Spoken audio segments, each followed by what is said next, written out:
We have no business dabbling into anything that has to do with nuclear warfare. No going back on nuclear test ban in Nigeria, federal government insists.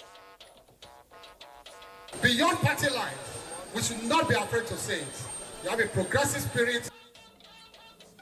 States compliment federal government. Enugu unveils airline. Kano distributes transformers. 1 year after ascending the throne, Olubadan Oba Owolabi joins ancestors. You're watching the network news on NTA. Welcome. I'm Naja'atu Tijani. And John Adams is standing by in Lagos, while Musa Abubakar and Ayo Makinde in Abuja are standing by with business and sports highlights. Musa? Equities market began the week in positive territory as oil prices climb. And Ayo, what can we expect from the sports desk? Well, it is an Africa Cup of Nations for the Women of Wonders. The match is actually ongoing, and also remember that Nigeria is preparing for the Africa Karate Championship.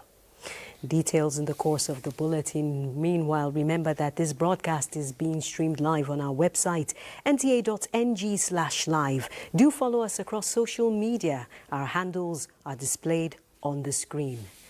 Let's begin with the BRICS summit. Nigeria is reaffirming its commitment to fostering strategic collaborations which will translate to sustainable and inclusive development for all, as the country calls on the BRICS to lead a new path of global justice. The president made the commitment in his address at the BRICS summit of heads of state and government in Rio de Janeiro. State House correspondent Musbau Danwahab reports. President Bola Tinubu is here, representing Nigeria, recognized as a partner country to the BRICS. And the characteristic pleasantry again between the two friends as President Luis Lula da Silva received his invited guests. President of the largest black nation in the world featured in the circle as the bloc focused on how to strengthen Global South cooperation for more inclusive and sustainable governance. Such issue bothers President Tinubu from Africa's perspective. The Nigerian leader cited the climate change adaptation programs, for example, and acknowledged how Africa suffers the most despite contributing the least to the global emission. And so, with some global resolutions skewed against Africa, President Tinubu is hoping that the BRICS can rewrite the story in fairness. Nigeria therefore called on BRICS to lead a new path of justice anchored on fairness, sustainable technology, transfer and accessible financing, such that emerging economies can fully benefit from the various initiatives in this field. He highlighted Nigeria's effort to accelerate renewable energy adoption, mainstream climate action, promote nature-based solutions, and strengthen urban resilience, among other decisions to ensure inclusivity in growth and prosperity. We believe the BRICS must not only be a bloc of emerging economies, it must be a beacon of emerging solutions and resolutions rooted in solidarity, self-reliance, sustainability, and shared growth, prosperity of a common future. Expressing the country's strong belief in the South-South cooperation, President Tinubu indicated Nigeria's readiness as the giant of Africa to take its place in global decision-making. Nigeria strongly believes in South-South cooperation. We can therefore not be passive participants in global decision-making. We must be architects of our future that addresses the specific needs and concerns of youth, which represent 70% of our population in Nigeria. Therefore, We believe Nigeria remains guided by our long-term vision 2050 and nationally determined contribution. President Tinubu affirmed to the bloc his administration's resolve to transform challenges into opportunities through purposeful programs and policies. In Rio de Janeiro, Musbal and Wahab, NTA News. No going back. Nigeria is also collaborating with the Comprehensive Nuclear Test Ban Treaty Organization to ensure compliance, with Vice President Kashim Shettima receiving the Executive Secretary of the Comprehensive Nuclear Test Ban Treaty Organization, Robert Floyd, for discussions. State House correspondent Abdurrahman Jibrila reports. Africa's priority at the moment is to address its existential challenges of poverty and the effect of climate change, not the pursuit of nuclear weapons capability. Vice President Kashim Shettima reiterated the commitment of Nigeria to a comprehensive nuclear test ban and appreciates the Comprehensive Nuclear Test Ban Treaty Organization for the extra vigilance taken, having 337 stations spread across the world. We are fighting a war against the incestuous relationship between economy and ecology in sub-Saharan Africa. We have no business dabbling into anything that has to do with nuclear warfare. The beauty of CTBTO's functions is that the monitors also have civilian purposes, especially in assisting us to detect tsunamis, volcanic seismic activities. So your functions are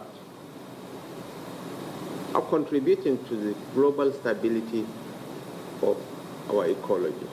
The Executive Secretary Comprehensive Nuclear Test Ban Treaty Organization, Dr. Robert Floyd, applauded Nigeria's leadership under President Tinubu for contributing to the attainment of the global average in the reduction of nuclear testing and establishment of strong norms against it. He also spoke on the significance of the data generated by the Nigerian Atomic Energy Commission and the Nigerian Nuclear Regulatory Authority, particularly in saving lives through early detection of natural disasters and other human activities that are inimical to orderliness in the ecosystem.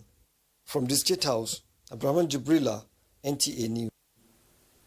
Rebuilding public trust. The Tinubu administration is doing this by deploying funds saved from the removal of fuel subsidy to provide critical infrastructure for the benefit of citizens, as contained in President Tinubu's message delivered to stakeholders at the National Conference on Public Accounts and Fiscal Governance. National Assembly correspondent Mitairi Ikben reports that the Public Accounts Committees of the Senate and House of Representatives organized the event. This conference brings together lawmakers, policymakers, and accounting officers to chart a new course for transparency in the use of public funds. Delivering the President's address, Minister of State for Finance Nkiruka Uzoka Nite emphasized that no nation can prosper without prudent management of public resources, while referencing steps taken by the Tinubu administration to redirect windfall from the removal of fuel subsidy for public good. Since its removal, we have redirected those funds into targeted interventions, expanding our social safety nets, improving public transportation, and financing critical infrastructure projects. The Public Accounts Committees of the National Assembly expressed determination to put an end to systemic financial leakages and recklessness, calling on accounting officers at all tiers of government to be on the same page. We must treat public funds not as privilege, but as sacred trust, and we must ensure every naira counts. There is an urgent need for us to unite around the common agenda of an urgent need to combat the ills of corruption, impunity, and abuse of due process in public sector financial management. Public accounts committees of the state must brace up. It is not sufficient to merely identify irregularities, and there must be consequences. Participants agree that the conversations here are timely and the conference is seen as a milestone to bring about a new culture of making public funds work for public good through accountability and shared responsibility. In Abuja, Mitaire Ikben, NTA News. Still talking accountability and shared responsibility, 100 compressed natural gas-powered buses recently inaugurated by President Bola Tinubu in Kaduna State have commenced full operations. Muhammad Umar Ajingi has the details. It is a new dawn in Kaduna as the much-anticipated compressed natural gas CNG buses begin operations, offering relief to residents battling with transportation challenges. Right now, sitting here in the bus, I somehow feel like I'm dreaming, because this is what we students want early. Since I think when I was in 100 level, we used to face all these challenges from coming to our home to the school.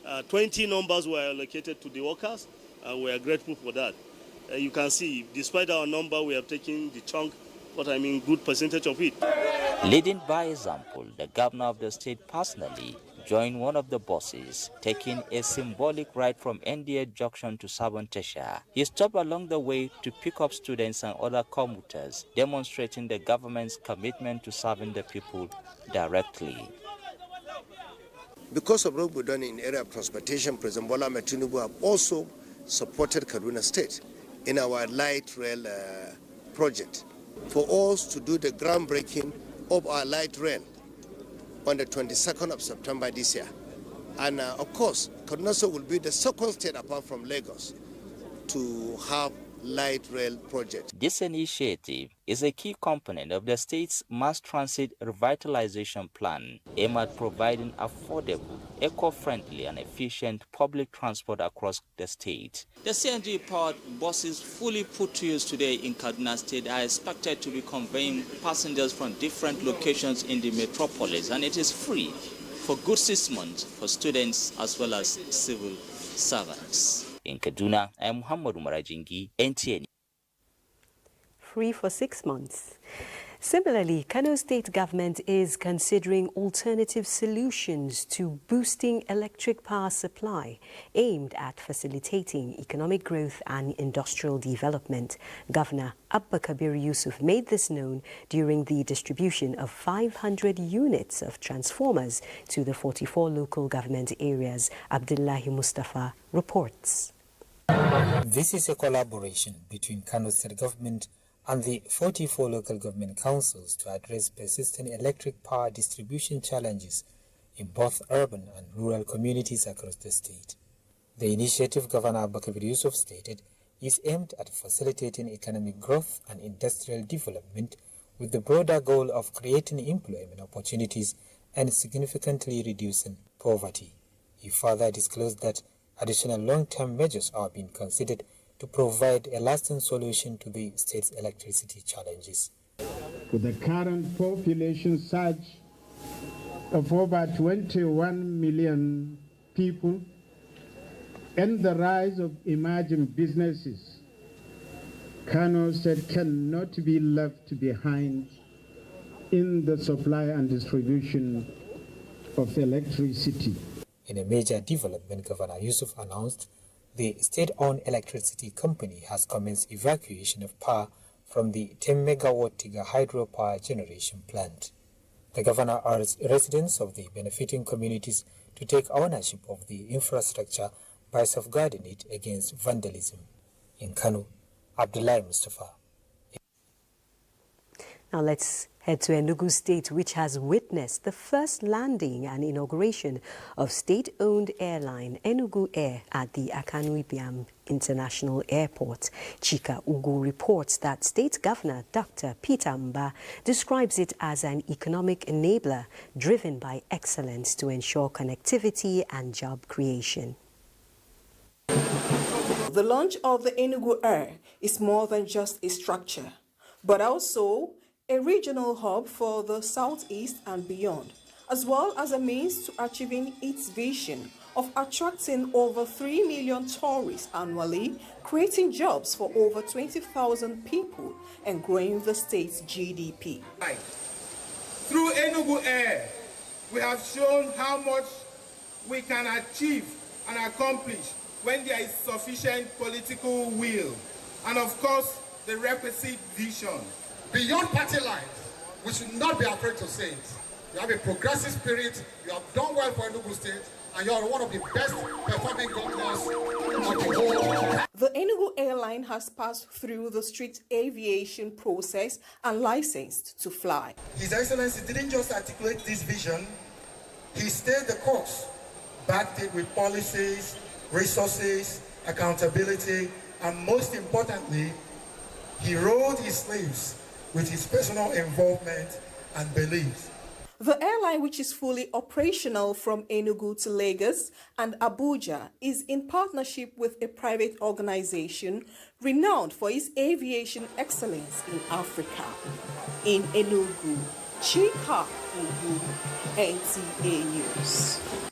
Thank you, Chika. This is the network news on NTA. More news in a moment. Stay tuned.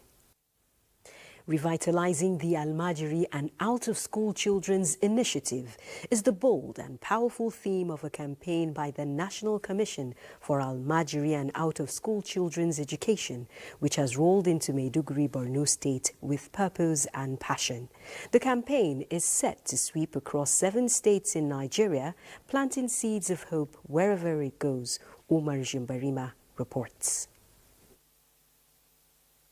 In Yobe State, Unisa Suleiman reports that the National Commission for Almajiri and Out-of-School Children Education has kicked off an advocacy and awareness campaign targeting key stakeholders in a bid to galvanize efforts towards addressing issues bordering on safety and child enrollment in the state. We anticipate the following outcomes. 1. Increase awareness and buy-in from the state and local government areas. Effective implementation of advocacy activities across the nation. Through Yobe State, improve knowledge and attitude among targeted audience. With the number of out-of-school children on the rise, the federal government, through the National Commission for Almajiri and Out-of-School Children's Education, is addressing the issues, beginning with an advocacy campaign. In Kano State, Fatima Sanisu-Karaye reports that the initiative is designed to promote inclusive education through targeted reforms and community engagement. We are hoping to put them back to school.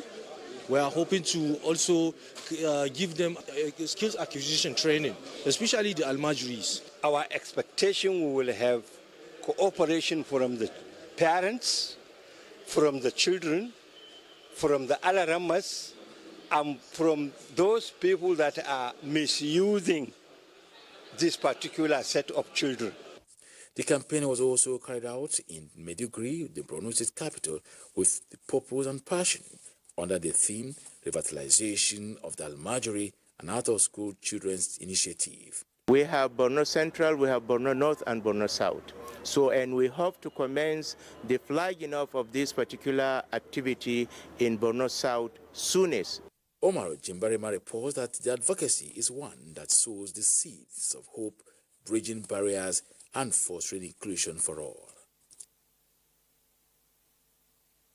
That was actually a compilation of reports from across the benefiting states presented from our Abuja studios. Now, the Nigerian Institute of Public Relations, NIPR, has signed a Memorandum of Understanding with Nasarawa State Government for the establishment and operation of the University of Public Relations and Leadership in Gudi, Nasarawa State. Hamman Jabani reports that key players are calling the initiative a major leap towards advancing the professional practice of public relations and leadership studies in Nigeria. The University of Public Relations and Leadership in Nasarawa State, which is expected to commence academic activities next year, and with 120 countries under Global Alliance indicating interest in the project, Nigerian Institute of Public Relations is moving fast to see to the establishment of the first public relations and leadership university in the world. At a brief but symbolic ceremony, Nasarawa State Governor Abdullahi Sule reaffirmed his administration's support for the proposed institution. As part of the partnership, the state government committed to fencing the university premises and constructing initial structures ahead of its formal inauguration in November 2026. It's one organization that having the advantage that before even setting up the institution, over 120 countries have indicated interest.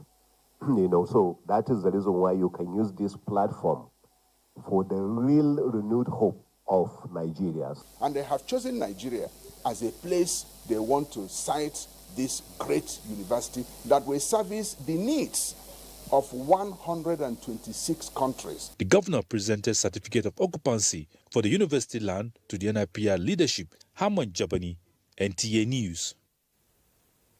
The throne of the Olubadan of Ibadan land is vacant with the passing of Oba Owolabi Olakuleyin in the early hours of this Monday. Wasiu Abdurrauf reflects on the life and legacy of the late revered monarch. Late monarch Oba Owolabi Olakuleyin was born on July 5, 1935. His journey in life reflects a blend of public service, military leadership, entrepreneurship and political engagement. His career journey began as a clerk in the Ministry of Works with the Western Region government then in Ibadan, while pursuing higher education at Yaba College of Technology, where he earned ordinary national diploma and higher national diploma in building. In 1970, Olakuleyin joined the Nigerian Army as a second lieutenant and rose through the ranks, commanding key units and retired as a major in 1979. The late monarch was elected into the House of Representatives on the platform of Social Democratic Party, SDP, representing Ibadan Southeast constituency. During his tenure, he chaired the House Committee on the Nigerian Army. Olakuleyin's traditional journey began in 1983 as a Mogaji and progressed to become the Balogun of Ibadan land. On July 12, 2024, he ascended the throne as the 43rd Olubadan of Ibadan land. We are celebrating Baba's life, from his military career to business to sojourn in politics, and of course, ascension to the throne of the Olubadan of Ibadan land. Oba Olakuleyin joined his ancestors 2 days after his 98th birthday and a few days to 1 year anniversary as a monarch in Ibadan. Wasiu Rauf, President Bola Tinubu extends his condolences to the royal family, government and people of Oyo State and Ibadan land on the loss of the Olubadan of Ibadan land, Oba Owolabi Olakuleyin, who passed away aged 90 years. President Tinubu describes the late monarch who ascended the throne on March 14, 2024 as a highly accomplished man of peace, a public servant and a royal father. President Tinubu hails the Oba's legacy as one that bridged tradition and modernity, adding that his wisdom and moral authority served as a stabilizing force in Ibadan land and the wider Yoruba nation. The president prays for the peaceful repose of the monarch's soul. The Sultan of Sokoto and Chairman National Traditional Rulers Council of Nigeria, Alhaji Muhammad Saad Abubakar, expresses sorrow on the passing of Oba Owolabi Olakuleyin, the Olubadan of Ibadan land. In his condolence through the Nambaram Sokoto Alhaji Saidu Machidu, the Sultan extends sympathies to Oyo State government and people, the bereaved family and the Olubadan in council, acknowledging the significant contributions made by the late monarch towards the development of Ibadan land and humanity at large. First Lady Oluremi Tinubu expresses condolences to the Governor of Plateau State, Caleb Mutfwang, and Senator Diket Plang of Plateau Central Senatorial District on the passing of his wife. In a condolence message, the First Lady also sympathizes with the family of the bereaved and wives of other distinguished senators. While praying that God grants the husband, children and family of the deceased the fortitude to bear the painful loss, the First Lady also prays for the repose of the soul of the deceased. It's time now to join Hingino in Lagos. Hingino.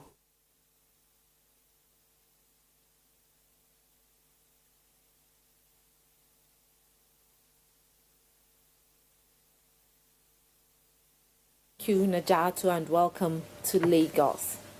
Sharpening the skills of officers from law enforcement agencies involved in the investigation and prosecution of directors, managers, and officers of banks involved in malpractice and insider abuses responsible for the collapse of banks forms the crux of the 3-day capacity building workshop organized by the Nigeria Deposit Insurance Corporation, NDIC, in Lagos. Amaka Owo reports. The Nigeria Deposit Insurance Corporation has been at the forefront of preventing bank failures. Therefore, regular training of key officers from law enforcement agencies remain imperative, as it is one of the strategies deployed by the NDIC in ensuring accurate as well as timely investigation and prosecution of cases of failed banks across the country. In view of the technological dynamics transforming the banking system, updating the knowledge of these key officers and understanding the complexities in financial crimes in order to match up with the tactics of perpetrators for effective probe of culprits of bank failures becomes necessary. Through your collaboration efforts, I am aware that 11 cases are currently being prosecuted at different courts, 25 ongoing investigations with FMIU, 8 with EFCC, and 9 concluded investigations with Federal Ministry of Justice. It is an affirmation of our collective commitment to having a safe and sound financial system. Presentations from various facilitators helped on building a strong case, elements and evidence in financial crimes prosecution in Nigeria, investigating cybercrime and bank fraud, among other pertinent issues. We must not rest on our laurels to, deal with them and be able to anticipate the antics, because the nefarious activities could impact financial system stability. The theme of the 2025 workshop is investigating and prosecuting and financial malpractice in Nigeria, a critical analysis of strategies to prevent bank failures. In Lagos, Amaka O, NTA News. And the Nigerian Air Force has reaffirmed its commitment to prioritize the welfare of veterans and equip them with requisite knowledge that will enable their proper reintegration into the society after retirement. This was contained in the Chief of the Air Staff's message as the Force honors 055 NAF veterans in Lagos. Diana Ajali reports. Saddled with the primary responsibility of defending Nigeria's airspace from external threats and ensure its integrity while supporting other military arms, the Nigerian Air Force, no doubt, has over the years remained active, playing crucial roles in disaster relief, search and rescue, as well as maintaining national security. Among officers who have contributed their quota in the defense of their country in various ways are veterans of the Nigerian Air Force 055 Camp, Lagos. On this day, the airmen and women are not here preparing to go on the field as usual, but it is a time to celebrate them as veterans. For the Chief of the Air Staff, Air Marshal Hassan Abubakar, who was represented by the Commander, Nigerian Air Force 055 Camp, Lagos, celebrating these veterans who have once bore the weight of duty is of utmost importance. They should continue to connect with particularly the closest Nigerian Air Force units to them, so that the service will continue to take care of them, and that is also caveated with the Chief of Air Staff Command philosophy. Some of the veterans honored shared memories and what they are going to miss about the military environment as they commence another phase of life. You can be called upon at any moment, at any given time. But now that I've retired, I have to rest and take care of myself and take care of my family. No more biggling. Falling. I will never forget Guest Military School because I spent all my youth days, years there.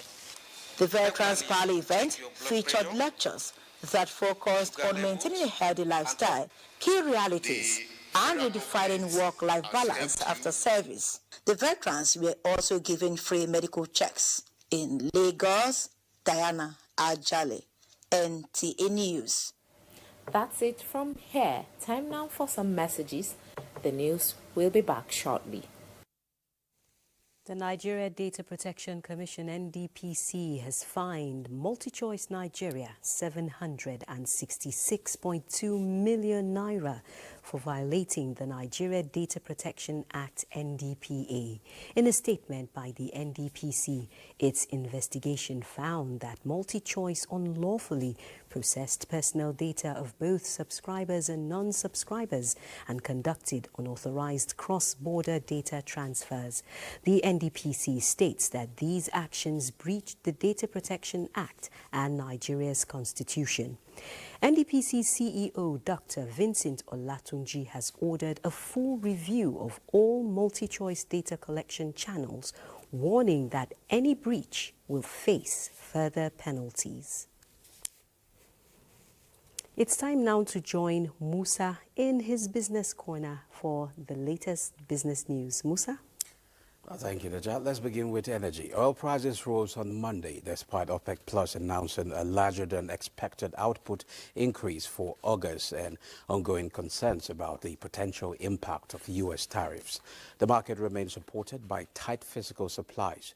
OPEC and its allies, collectively known as OPEC Plus, agreed on Saturday to boost production by 548,000 barrels per day in August, higher than the 411,000 barrels per day increases seen in each of the previous 3 months. Brent crude, which had earlier dropped to $67.22 a barrel, rebounded to $69.05 by 10:20 a.m. ET, gaining 75 cents or 1.1%. U.S. West Texas Intermediate crude also recovered from a low of $65.40 a barrel to trade at $67.52, up 52 cents or 0.78%. It was a cautious climb on the Nigerian exchange today as investors tiptoed through a mixed trading session with a slight touch of optimism. The all-share index inched up by 0.25%, closing at 121,295.33 points as investors continue to digest earnings reports and navigate macroeconomic uncertainty with guarded optimism. Despite the modest gain, market activity stayed relatively soft.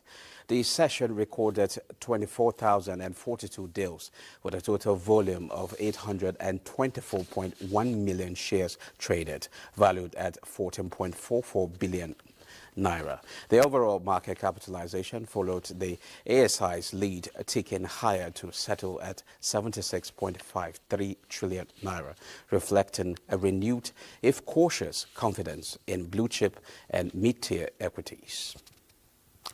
Stocks plunged to their lowest levels on Monday following President Donald Trump's announcement of a 25% tariff on imports from Japan and South Korea.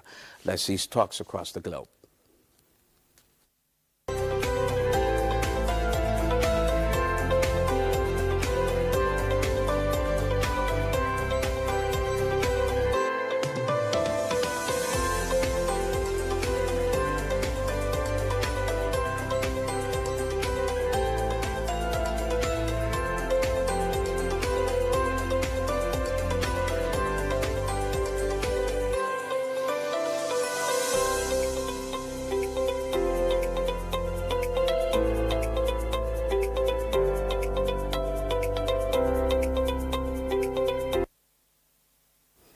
Well, it's now time to pause for some messages. The news continues after the break.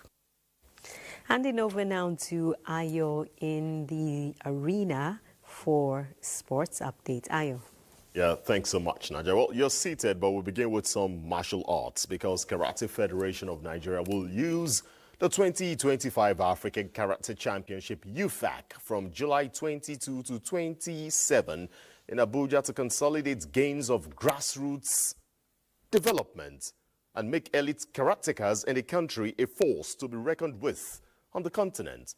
President of the Federation, Silas Agara, told the NTA of his confidence in Team Nigeria's ability to excel after a series of drills and rigorous training in preparation for the championship. I'm quite happy with the report coming from the camp. Hopefully, we should be able to put in a very good performance here in Nigeria to ensure that we host to decently win. Let's go over to football. South Africa kicked off their title defense of the Women's Africa Cup of Nations WAFCON with a 2-0 victory over Ghana in Group C. First half goals from Linda Mothalo and Jermaine Seposenwe were enough to cage the Black Queens as Banyana fired a warning shot in their bid to retain the title. They won in 2022. Next for South Africa in Group C on Friday is Tanzania, while Ghana are up against Mali in Berkane. And Tanzania right now face South Africa in Ujda. Well, meanwhile, in the other match, Mali currently lead Tanzania by a 1-0 with Saratu Traore scoring in the dying minute of the first 45 minutes. Just some few minutes to the end of that match. Let's come back to Nigeria, where House of Representatives are committed to strengthening collaboration with the National Sports Commission to make the country's sports economy a vibrant contributor to Nigeria's economic growth. Chairman House Committee on Sports, Kabiru Amadu, expressed this while acknowledging innovation by the NSC since the appointment of Shehu Diko as chairman by President Tinubu last year, reaffirming the commitment to leverage on emerging successes for greater outcomes, beginning with the Women's Africa Cup of Nations in Morocco, where Nigeria's Super Falcons are bidding to win the tournament for an unprecedented 10th title. And that's your sports. It's back to Najatu. Thank you, Ayo. Parts of Abuja experienced rain. Will this be the case tomorrow? Let's find out. Thanks for joining us. Earlier today, thunderstorms swept across the northeastern region of the country, brushing parts of the northwestern region as well. This system is now tracking westwards, and it's expected to bring rainfall to parts of Kebbi, Zamfara, and parts of Sokoto State, as rainfall totals between 10 to 20 millimeters in those areas. Now heading into the central part of the country, including the Federal Capital Territory, Kaduna, some parts of Nasarawa, Benue, and Plateau. Residents there should prepare for light to moderate rain showers. Some parts of the central state could see rainfall amounts between 20 to 50 millimeters of rain. And those of you in the southwest and south-south, particularly parts of Lagos, Ogun, some parts of Ondo, parts of Bayelsa, Delta, and Edo, continuous rainfall is expected, with totals possibly exceeding 50 millimeters. That kind of rainfall can quickly lead to flooding. So please stay weather alert and avoid waterlogged areas where possible. And that's your weather update for now. Thank you for watching.